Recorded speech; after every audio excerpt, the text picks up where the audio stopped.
Oh, it's saying you're not on. Good morning, everyone. It's 6 a.m. on the 6th of February, 2026. I am near the Sarasota headquarters, uh, and Dr. Kiltz is live from his studio at home. And Alia is sitting actually right next to me, right there. And today we have TaShawn Davis. We're going to be having a conversation with her. Let us know where you're watching from, please. Put it in the chat. And if you have any questions for TaShawn, who has a great goal in life, and that is to get rid of type 2 diabetes in at least 1 million people. I'm going to help you with that, TaShawn. I live in Orlando, near Orlando. We're going to have to meet. Yes. If you have any questions, put them in the chat. And hashtag KMT for a chance to win what? A hat. Okay. So the Kiltz hat, Kiltz Health, or we got all of them these days, right? I got my Meat Stock hat, my Healing Humanity hat. We got all sorts of hats. Which one are you wearing? What's the most important hat that you wear every day, TaShawn? Oh, nurse, mama. I left my hat in the room. Grandma. Oh, wow. Grandmama, yes. I have a lot of hats that I wear.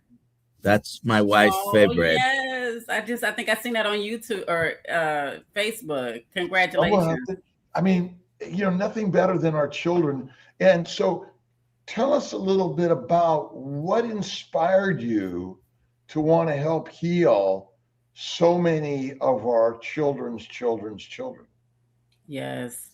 So yeah, I've been Dr. Kiltz, let me read something I have about her. Okay. All right. Hold on, TaShawn. Hold on. So we're joined by Coach TaShawn Davis. She's a registered nurse who's bridging the gap between clinical care and the community.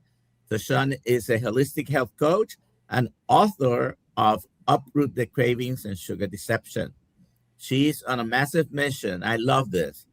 To help 1 million people reverse type 2 diabetes by simplifying physiology. But what's really fascinating, Dr. Kiltz, is that her journey into proper human nutrition started when she noticed her own memory slipping, leading her to the discovery that dementia is essentially type 3 diabetes. TaShawn, welcome to the meetup. Thank you. So go ahead and introduce yourself. And what was Dr. Kiltz's question? Let us know what drives you, and tell us your own story. Time is yours. Okay. So yes, I've been a nurse for over 20 years. Home care nurse. I've worked at the VA also for 12 years. It's actually when I got started, when I learned about the Atkins diet over a decade ago, because we had like a challenge on our floor to lose weight, and they introduced the Atkins diet to us at that time. But before that, I was just, I had a little bit of weight, maybe 10 pounds that I wanted to lose. And so I tried everything like vegan, vegetarian. And then I started noticing some of my own health issues. And I think a lot of people were talking about like candida at the time. But I used to get UTIs every single month, as well as yeast infections. And it wasn't until my memory started to slip, I'm like, something is not right. And that's when I went deeper into the research. Having young kids at the time, I wanted to always be health conscious. Even if I didn't know what that meant, I just searched like, what is it? And of course, you get on go on these shows on my place was YouTube, because I'm a visiting nurse. I just need to listen to something constantly. And so everything sounded convincing about vegetarianism. I mean, they convince you to the T. This is where your yeast is coming from. As a nurse, I should have realized this, sugar that drives it and everything. But it wasn't until, I started to lose my memory. And I'm like, well, why? I'm trying to eat better. I'm doing things better, but I was not aware of the insulin resistance, and then also the fat aspect of it. I think that's what really got me into keto, was learning that you can eat this fat, and that we were afraid. Like, we teach our patients, don't eat, fatty meat, don't eat salt, don't eat cholesterol. And as my journey went on with doing home care, I'm seeing people sicker and sicker and sicker following the recommendations.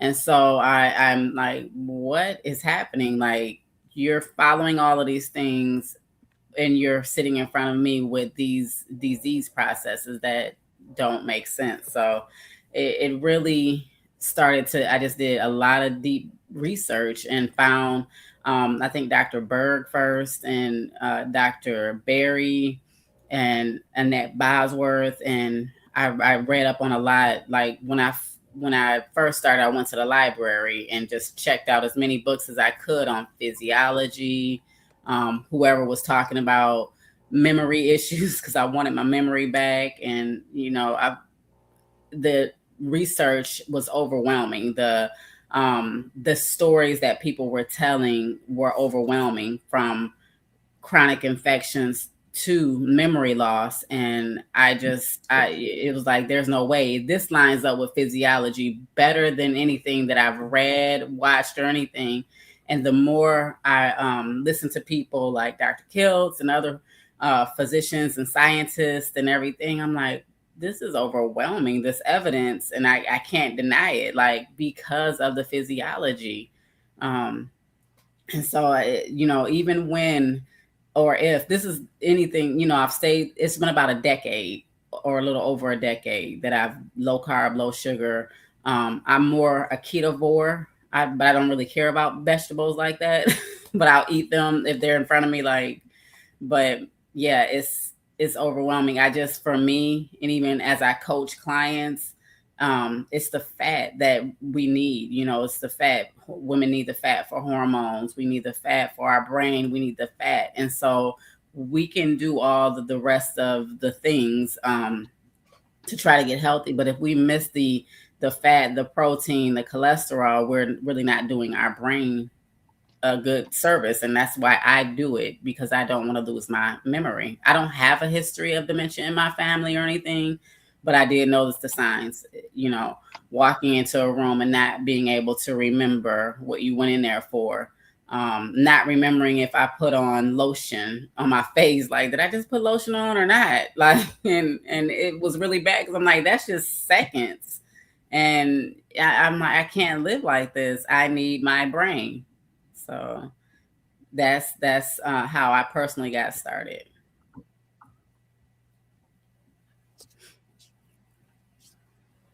Very good. If you have any questions for TaShawn, put them in the chat, please. Go ahead, Dr. Kiltz.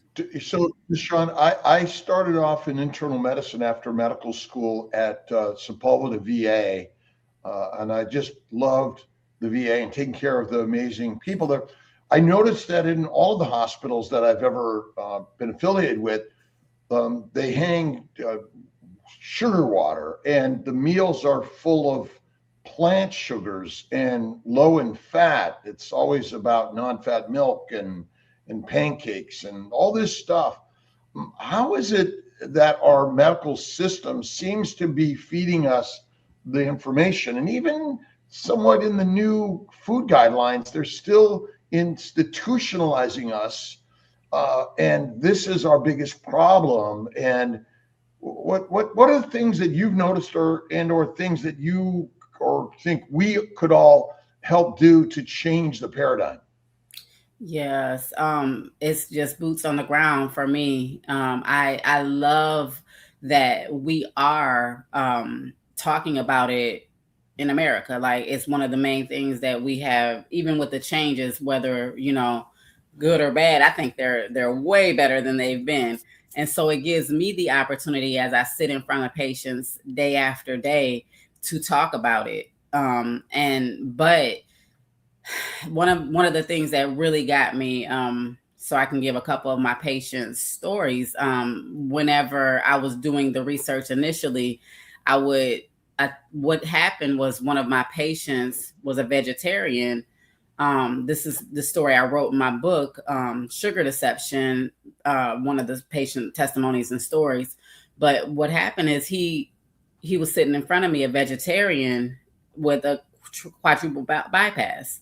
And then it just became more and more common. And I'm like, what is happening? Because it's supposed to be the meat, right? That clogs our arteries. It's supposed to be, you know, the fat that clogs. But this man doesn't even eat meat. He doesn't even eat, you know, of course, vegetable oil or whatever, but it's mostly sugar with the baklava and all the things. And it's like he was of Indian descent, so that's why he was vegetarian. But it was like, so I understand this. As I'm understanding it, I'm trying to teach it to the patients. And I've been able to contact some of my patients' doctors who I sit in front of with diabetes and ask, you know, can we put them on a lower carb or lower sugar diet? Try not to say a name, because doctors are, if you say ketovore or carnivore or keto, they're like, no, heart attack. And I'm like, hey, how can we just maybe can I help them learn this low carb, low sugar diet? And it'll help with, you know, their health, you know, in a better way. And most doctors are like, yeah, go ahead, do what you need to do. And I'm like, all right. So I begin to talk about it. But my biggest thing is educating the patients on a level that they can understand. So bringing in simple physiology and helping them to understand, for every 1 gram of carbohydrate, your body holds on to 3 to 4 grams of water. So maybe the inflammation isn't coming from the salt so much, because, you know, whenever you have a lot of insulin in your body, I call insulin like this rogue thing that just takes over everything. And there's a hormone called aldosterone in your kidneys, and that doesn't work right. So that it's a hormone that tells your body to hold on to water or to release water. You know, that could be the reason why your blood pressure is high. You know, just getting it simple to the patient. So we can educate and try to talk to the doctors, but simply doing the physiology with my patients is what I do. And that's why I've written the books. I even take the books into my patient's house, like Sugar Deception. It talks about how sugar affects every single system of the body. So it doesn't matter whether it's skin or whether it's, you know, the heart or even the lungs. It talks about it. And so I'm like, my books are on Amazon, but why not just take a picture of what I've written here? Because it talks about the myths. It talks about what exactly is happening, why sugar or insulin. I call it sugar because they understand. Whenever I say insulin, they think that's the thing you put in your body. You have to do a little bit more explaining.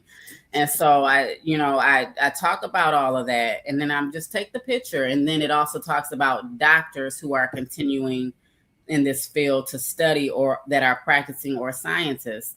So simply getting the word out, you know, though I've written the books, I always point them also to other people who are really doing it and really in practice, so that they can understand it better. Is this complicated, or is it really massively simple? And we've all made it so hard to understand. And I just wonder, are we really meant to eat plants, and are we really meant to eat a low-fat diet? Is that really where we're all just kind of like twisted up? Or we don't want to we don't want to offend anyone. Yeah, I mean, I love the way some of the doctors put it. In hunter-gatherers, we used to kill something, drag it home, eat it from root to tail. And so it's, you know, and then whenever, you know, it was time for the winter to come, there'd be, you know, a little bit of berries on the tree, but they were meant to fatten us up, you know, for the winter, just in case there wasn't anything that we could search for. And so if we were to eat in season the correct way or whatever, you know, even as we're eating fruits and vegetables all year long, what are we really eating? Because, you know, they may be shipped over on a hot truck, or if it doesn't have seeds, what is it? You know, because the Bible says we're meant to reproduce after our own kind. And so if there's no seeds, we're eating these hybrid or these factory made vegetables and chemicals and all of these things that are not really serving us. They, you know, it's magical. It's got, I love whenever I do live talks or whatever, I talk about the banana, and everybody, if they come back and see me anywhere, they're like, you're talking about the banana. I've not eaten a banana ever since. I'm like, it's sugar. And then you have this little bit of potassium, but you know, once they understand how the sugar brings out the insulin and everything is affected, they really understand it at a different level. So isn't insulin just a normal hormone that's just trying to do the job it's supposed to do? But because we're eating a plant-centric, low animal fat diet, we're just screwing up our normal evolutionary beautiful physiology. Yeah. Temples and physiology. Thank you, Doc. See, probably that damn sure is trying to mother. When is the last time you had sugar? You're on the spot. No. Are there any civilizations that we can look at and say, wow, their plant-based diet made the whole civilization powerful as individuals? No, I can't think of any. No. I mean, even I believe one of the doctors were talking about the gladiators, you know, because they were meant to just do the thing, the fighting for that time. But their diet, I think, mostly consists of carbs and sugar and all the things just for that small amount of time. Like it's just so they can stay enslaved or whatever to do the you thing. See patients, and I'm sure you're one of the few probably nurses that is that you're probably one of the few that is asking them, what do you eat, right? What do they tell you? Do you get, I eat healthy? Yes. I'm doing everything. What does that mean? Yeah, and exactly. That's what is so frustrating. Like over the last, so in my early days of nursing, 20 years ago, I used to see people 70, 80 diabetics. And, you know, I'm like, oh, that's normal. But then I'm like, whoa. First of all, I'm going through my memory loss at the time. And then I'm seeing patients 40, 50 strokes, diabetes. They call it pre-diabetes. I'm like, no such thing. You know, all the things. And I'm like, wait a minute, like, why are we getting younger and younger? And like seeing observationally this, because I'm in houses every single week. I know what you're eating. I know what you're saying. And I see the whole grain bread. I see the bananas.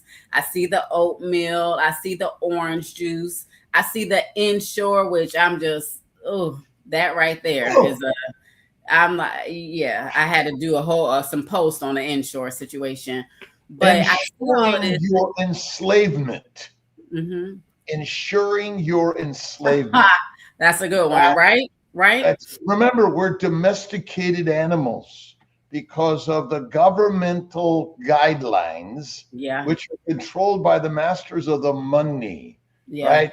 All of the those with a lot of money or wanting more money hung out with Epstein. You know who that is, right? The stories. Oh my God! Are you going controversial here? One bit, but I'm sorry. The point is that because people are chasing money rather than recognizing we're really there to release our enslaved brothers and sisters from the misery of ensuring their enslavement. I love the way you just put that all together. Now, what can you do for boost? We're boosting there now. Well, look, I never chase after anyone. Yeah. We are individually inspiring our brothers and sisters to change their lives, because even those that share the enslavement story of Ensure are also damaged. And we want to free them from the misery of a diet that is domesticating all of us. Yeah. So the Ensure, really serious. Like, I think what frustrates me the most as I go into patients' homes, it's so, the one that really gets me is the ones with cancer, because that's the ones that constantly get the Ensure. And I'm like, this is an easy teach. Okay. So do you know, whenever you get your test, one of the tests is a PET scan. So I start there to try to educate the patients to not want to drink this stuff. And so I'm like, do you know that the PET scan, I just tell them it's like sugar water being put into your body, and cancer loves sugar so much that it attracts that. And so they use sugar to test for cancer. I know you've heard that cancer loves sugar, but here's one of the reasons why. And then I go into, okay, and then do you know that insulin can be considered a growth hormone? So whenever you're putting sugar in your body, the insulin in your body comes out, and it can cause, abnormal things to grow too. And so they, understand it better. And I'm like, well, let's look at your Ensure. We have some corn syrup solids. We have some vegetable oil. We have, why is this good? And then a way to teach them, like, the first ingredients in this too is what's in there the most. And so I tell them, if the doctor really wants you to get well, maybe try bone broth and put an egg in it. And this is way better than the Ensure. But they're really concerned. Mommy has to eat. And so the thing that I also go back to, whenever you're eating something that's not nutrient dense, your body's looking for something to help metabolize it. And so it's going to pull from your own stores of nutrition, your vitamin B, all of these things that are already stored up is going to make it worse. Because, of course, they're telling them to eat potatoes, mashed potatoes, and applesauce, bread, and all of these things. And I'm like, you're not helping, you're actually harming, because now you're pulling away from the stores that your body has used. So you may gain this weight, but whenever you're gaining it, it's going to be around the wrong place. It's not going to be gaining bone and muscle and immune system. It's going to be gaining visceral fat and the wrong fat. So you don't need that.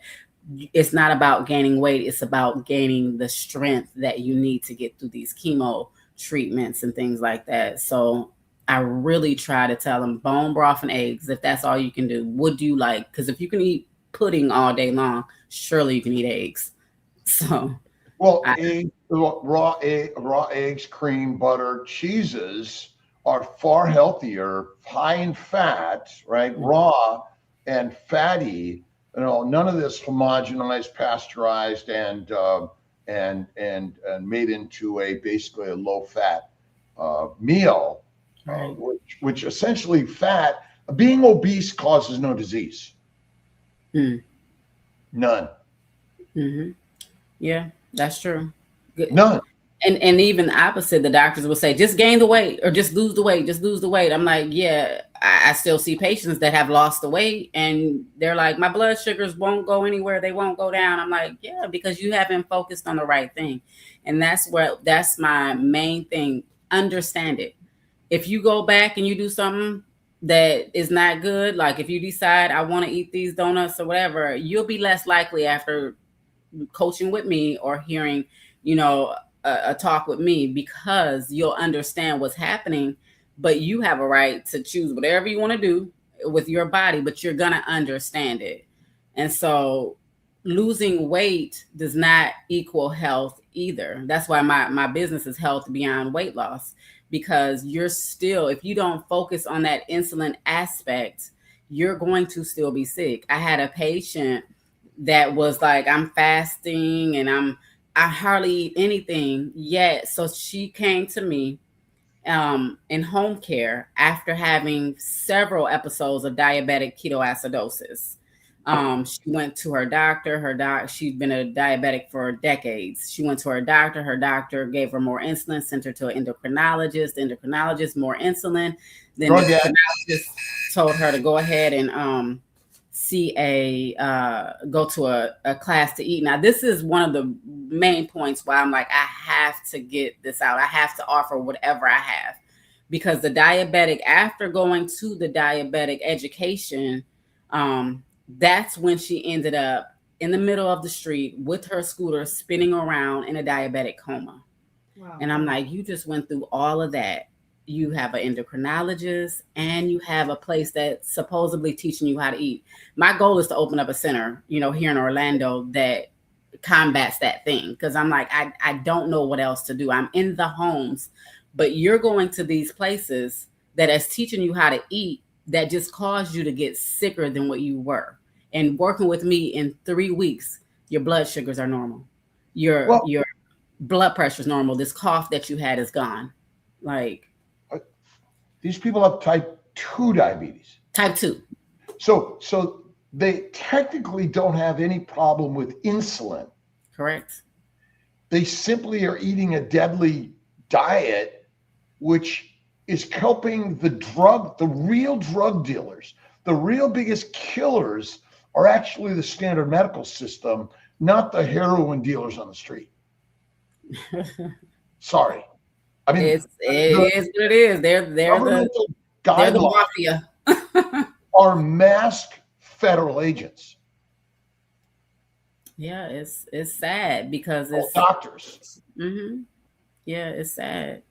I mean, they all fun, and they're like, my nutritionist, my dietitian. And so they'll start talking. I'm like, yeah. And then everything in moderation. I'm like, that's a lie. Never say it again. Because if you put poison in your body moderately, you're going to still die, And so then I tell them they're funded by Pfizer and Quaker Oats. These dietitians, whenever you go to the conferences or whatever, you'll see the advertisement for these things. And so they don't know, they mean well.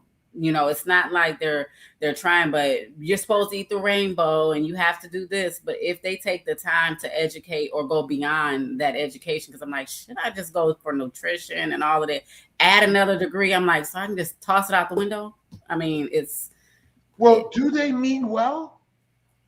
I think some of them just don't know. I mean, the dietitians themselves, like nurses mean well, doctors mean well, but the companies that are funding them probably they don't mean well. Yeah. But I have several good friends that are dietitians, and they have been trained the traditional way. Correct. Yeah. Unfortunately, I love them. You're teaching the wrong thing to your patients. Well, yeah. I think your online presence touches a million people. And this social media, social medicine, giving the power to the people, even, our intention at Kiltz Health is to empower everyone to be their own life coach, their own health coach. And a certification, I mean, I don't want people to think this certification means you have some clout that is any higher or any lower than anyone with any PhD. Is actually, we all have the power that's the same. Yeah. We don't need some certification to go out there and recognize, hey, I'm just a human being. And in my ancient nature, did I eat porridge all the time? Or did I go hunting for the massive animal and eat nose to tail, organ meats, and I feasted on fat? Yeah, preferred it. Yeah. And so our negative judgment of obesity is pathologic.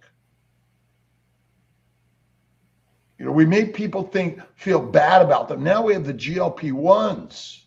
Yeah. Right? Let's make them cheap and hand them out to everyone so you could just eat whatever you want and you'll be skinny. But Dr. Nelson, is that enough to save people? You have to change totally the way you're eating. Definitely. That's the first step.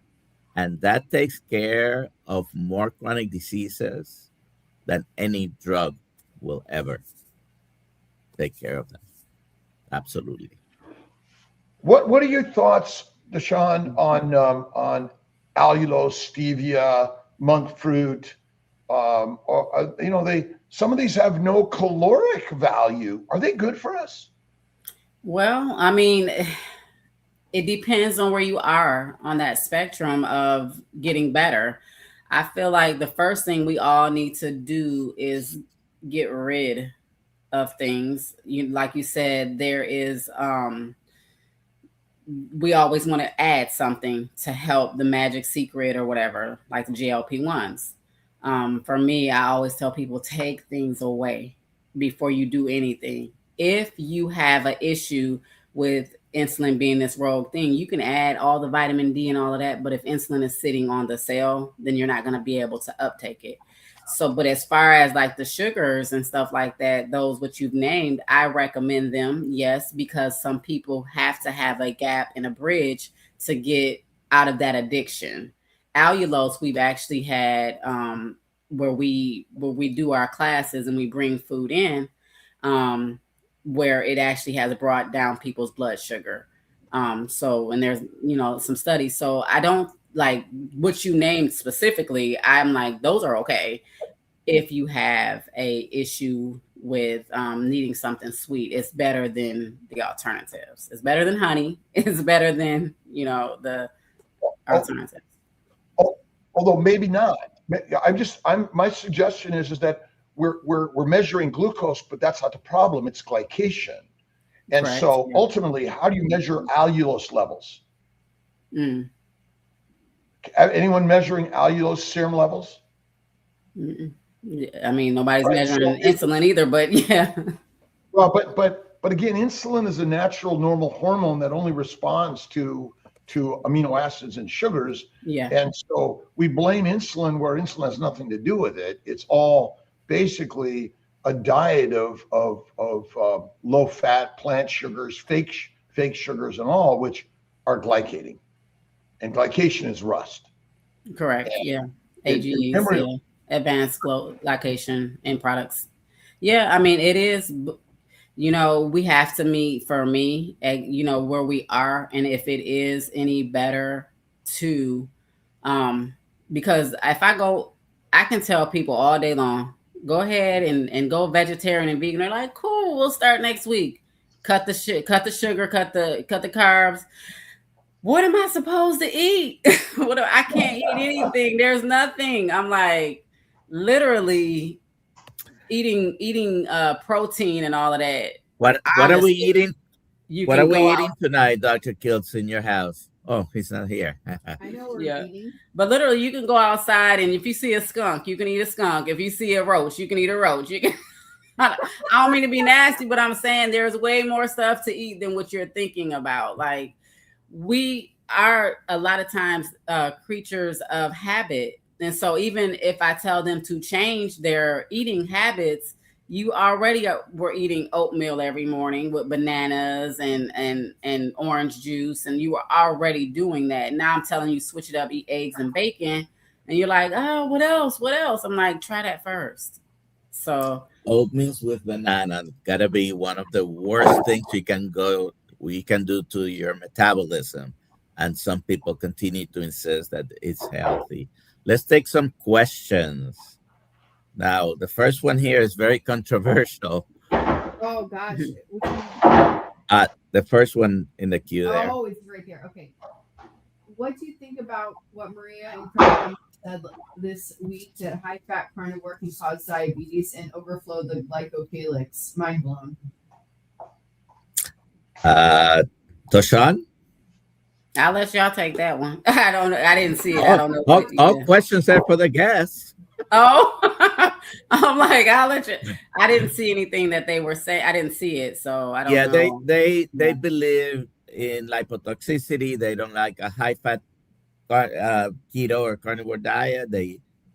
It's all about what they call it, protein sparing modified fasting. Oh yeah. Leaner meat. Protein sparing modified.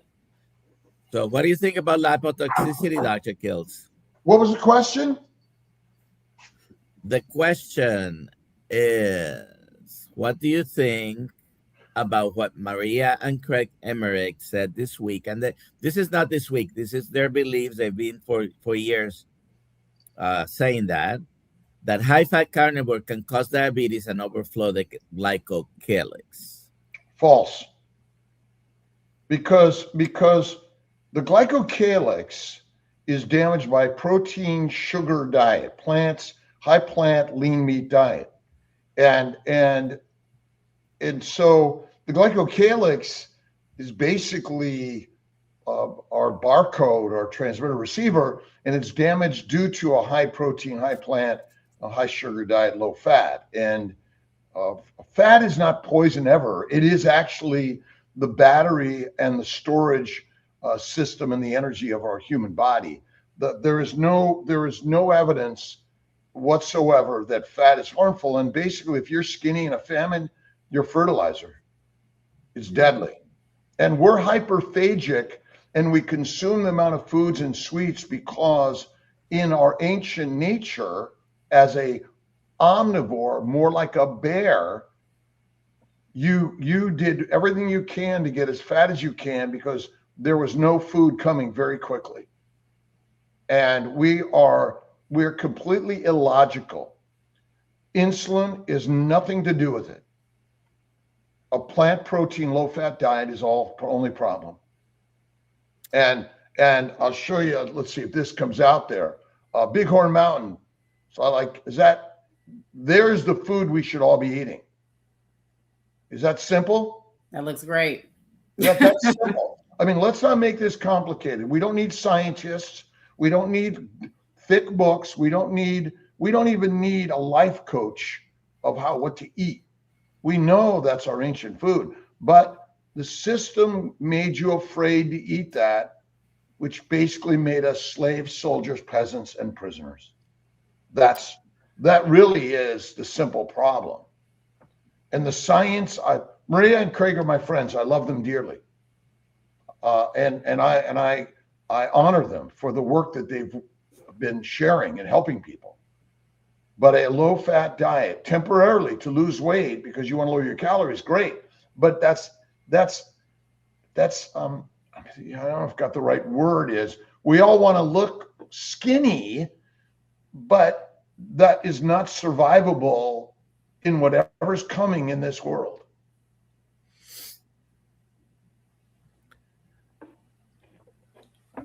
The next question. Do you think that too much fat can raise your blood sugar? A keto influencer said it could. That's why I ask. You want to take that one, TaShawn? I haven't seen it. I mean, I feel like a lot of fat is very healthy. Like I said, I do it for my brain because I know that was the missing piece. And of course, hormones, like everything. I don't see fat. Protein. It is healthy for your brain. Now, anything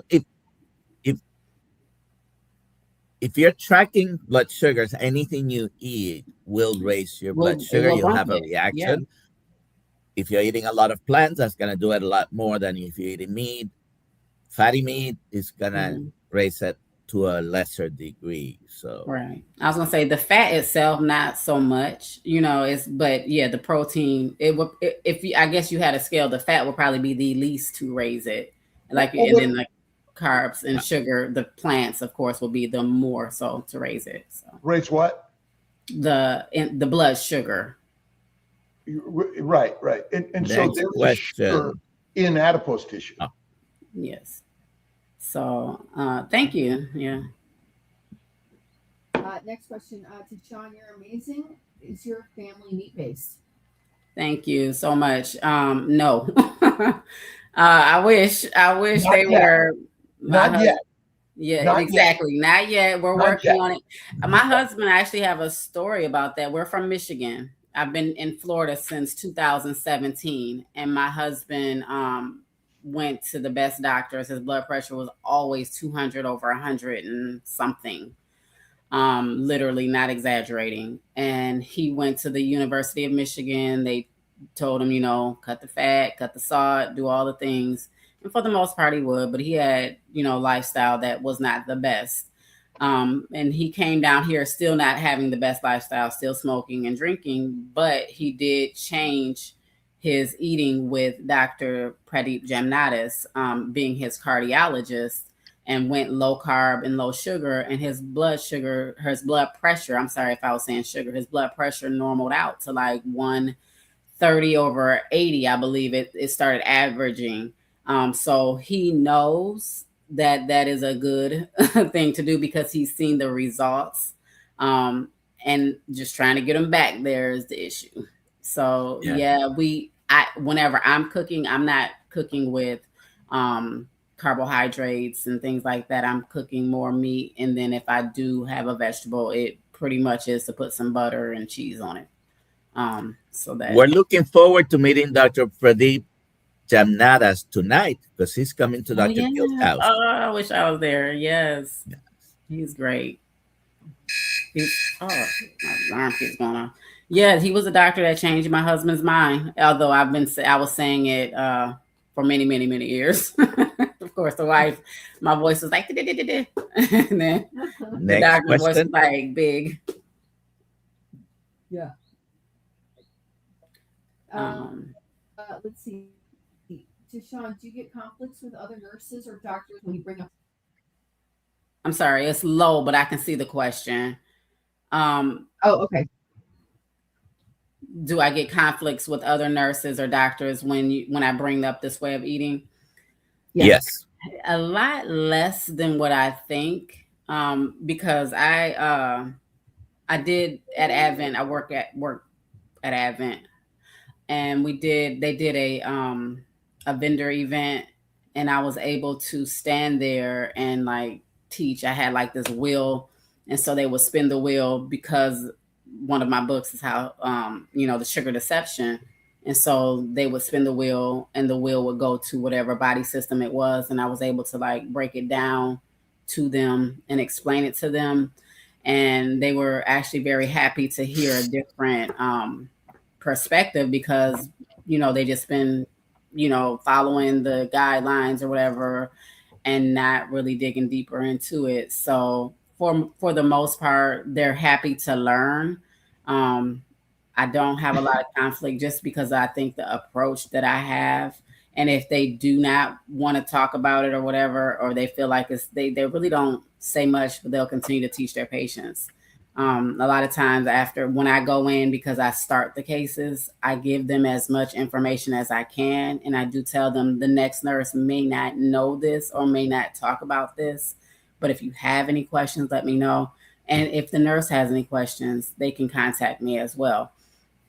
But I try to give them enough information so that they can kind of remember physiology at the end of the day, instead of just, remembering what the American Heart Association said about it.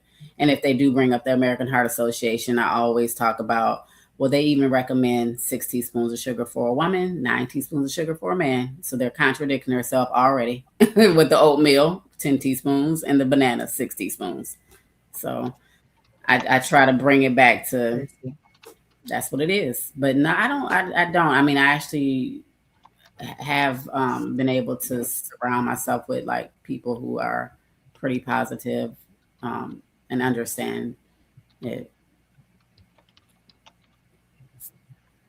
Next. How do you convince your patients to pivot from their doctor's advice to regarding diabetes, they continue to believe their doctor? So did you want to? Oh, for me, yeah. So it's what I do is I gently teach them, because my goal is to help you make informed healthcare decisions. I don't want to tell you what to do, and I always let them know, listen, I'm just going to give you the physiology of it, because right now the recommendations are still 45 grams of carbohydrates per meal with 15 grams snacks. So 3 meals at 45 to 60 grams of carbohydrates with 15 grams of carbohydrates with snacks. And I ask them, and I break it down into how much sugar that is. And I asked them, do you think that would you ever eat this much sugar in one setting? Would you ever, have this much? And do you think that this is going to get you healthier? And so I don't try to, my approach is to just teach them simple physiology, like going back to, this is what happens to your body. This is, they use insulin. Your insulin is there. You have too much already in your body when you're a type 2. It's too much going on. And then to force your body to use more by giving you exogenous insulin, it doesn't make sense. And so just really trying to get them to understand that this isn't working and it's never going to get better. You have to bring your sugars down you have to bring those numbers down to a place to where you're sensitive again and to where you can really reverse. Because I mean, there's been too much evidence that you can reverse type 2 diabetes and really certainly can. Type 1. Yeah. All right. Next question. How does the chronic inflammation from seed oils and oxalates complicate the recovery from type 2 diabetes? Well, it's the inflammation. You have to it's just not something that it's in the way. Like the inflammation it's all in the way. Whenever the seed oils, the omega-6 and the omega-3 ratios, so that would be like the vegetable oil, canola oil, and the margarines, plant-based butters and all that, just for people who may not be aware, because they think that that's the best, that's the recommendation. And so having those in addition to having the type 2, it really makes it harder for your body to respond to the changes that you're making to help you with your type 2 diabetes. So it definitely complicates it on another level, because it's one of the things that can still cause the inflammation, and it can still cause you to not feel and be your best. It's not something our body even recognizes. Our body doesn't want that. So anything that is not physiologically correct for our body to be consuming will complicate any disease process. Like Dr. Kiltz keeps going back to the low fat. Whenever we're doing low fat, if it's a box food or a container or whatever, they replace that with sugar. And then they do all of these other things, that the bliss point, to try to make things taste so good. And a lot of times it is in combination with some of those bad oils. So it makes everything more complicated whenever you're not eating properly for a human. Let's see. Did I read this one? Yeah. Oh, yeah, I did. Okay, good. Do you have any doctors or dietitians that try to stop you from teaching their patients low carb, high fat diets? By the way, this is also a nurse. She's retired, but she was a nurse like you. Oh, okay. I don't. I taught a class, like the way that I wrote my book, Uproot the Cravings. It was a nonprofit group that hired me, and some of the stories and some of the things I learned from teaching this group, I've written in this book. But when I came back one day after the clients, we did 21 days, and then they wanted me to continue on, so I would pop in once a month. But the cholesterol for one of the women changed, and she was like, "You need to fire that." That nurse that told you to eat the fat and all of that. And I said, do you remember what we spoke about? And so I pulled out my other book, Sugar Deception, because I had written it by that time. That kind of helps people navigate through the LDL situation and what is really happening and all of that. And even though that doctor was, I've never met the doctor didn't ever approach me or whatever. And I don't know if she's going to make the decision to continue to eat this way. However, I just, was able to gently guide her back to physiology and let her know, the particle sizes of LDL and things like that. But yeah, the doctor, that's when the doctor, not direct, but the doctor had said, this is, this is stupid. Why are you doing this? And then I said, well, what's, just breaking it down, like, this is good for this, protein builds your brain, your muscles, your cartilage, your immune system, your bones, fat, your brain, just breaking it down physiologically and why that LDL is not as important. But no, I mean, not directly. I haven't really had any direct doctors to come against me.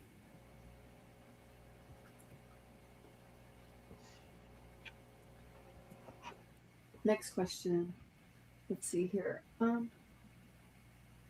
This is not a question, but I wanted to see what you had to say about it.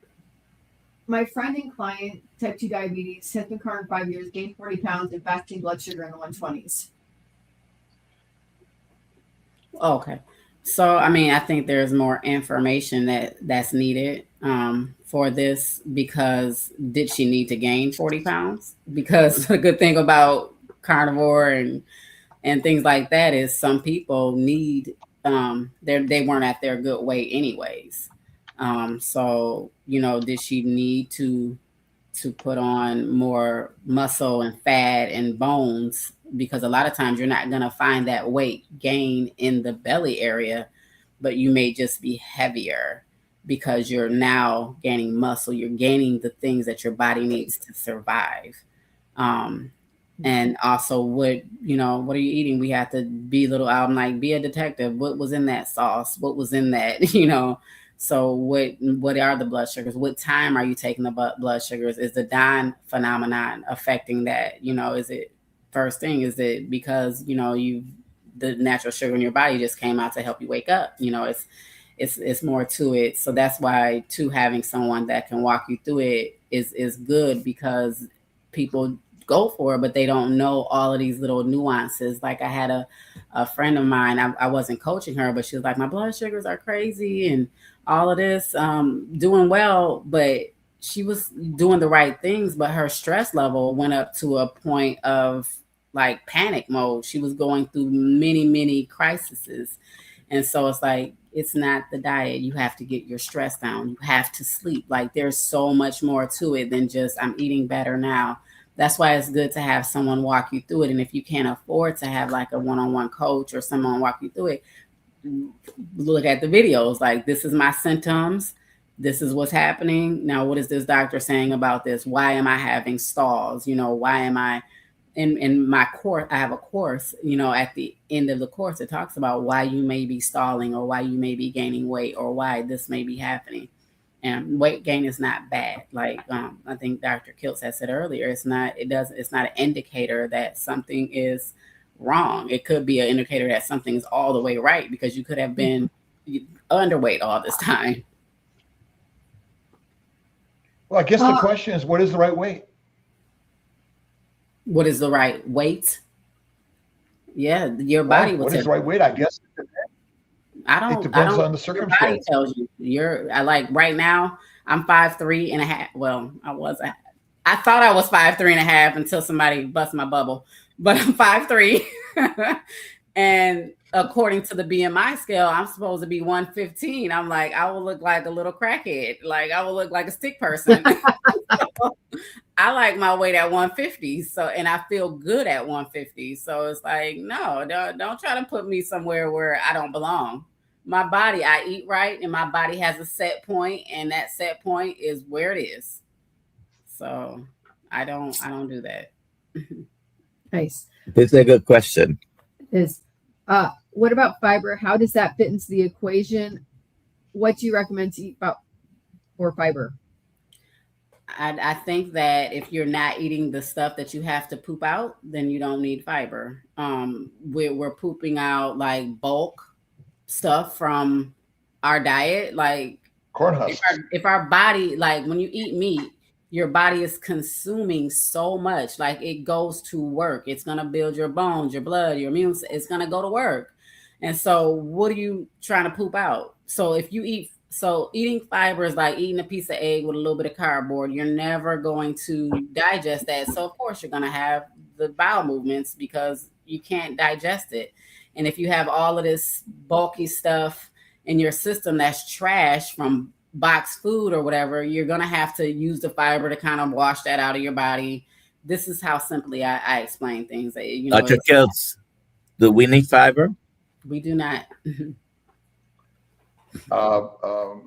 You absolutely do not have any requirement to eat fiber, and absolutely eating fiber is poisonous for humans because you're feeding the microbes, which are not your friends, by the way. It's another federal agency that basically is making money off colon cancer and hemorrhoids and IBS and Crohn's, and selling you another biologic or a surgical treatment or, you know, massive cancer treatments. But what is it that you call it? Nature's toilet paper. Good one. Plants. Plants are by the way, this is for educational purposes only. You need to consult with your doctor. We're not your doctors. This is entertainment. But you do not need fiber. We can talk about that in another. Jen, congratulations. You just won a Jen H654. You just won a Kiltz Method tribe hat. Please email me, alia@drkiltz.com. Thank you. All right. Let us show this. Let's see. So, TaShawn, if someone wants to get in touch with you, I'm sorry? TaShawn, is this the best place to get in touch with you? Yes. Or you can email me at TaShawnDavisRN@gmail.com.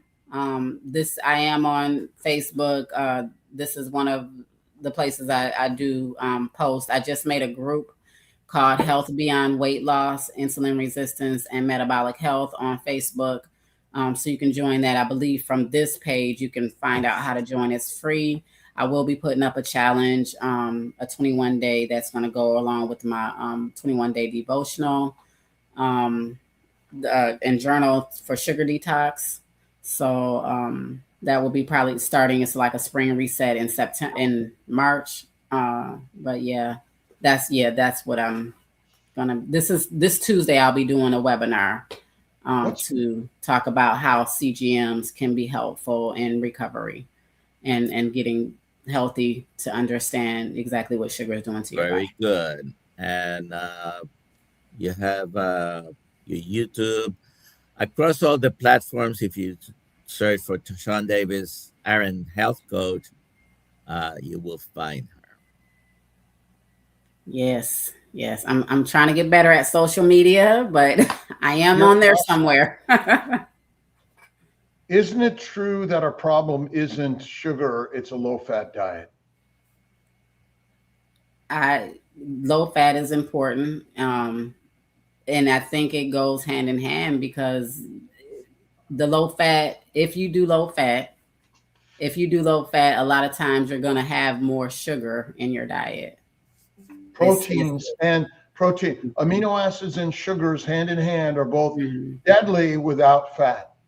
Yeah, because this particular product right there is actually a high fat, low sugar, medium protein diet. What kind of cut is that? That's beautiful. Doesn't it look great? This is called the beef plate rib. This is from Bighorn Mountain Farms.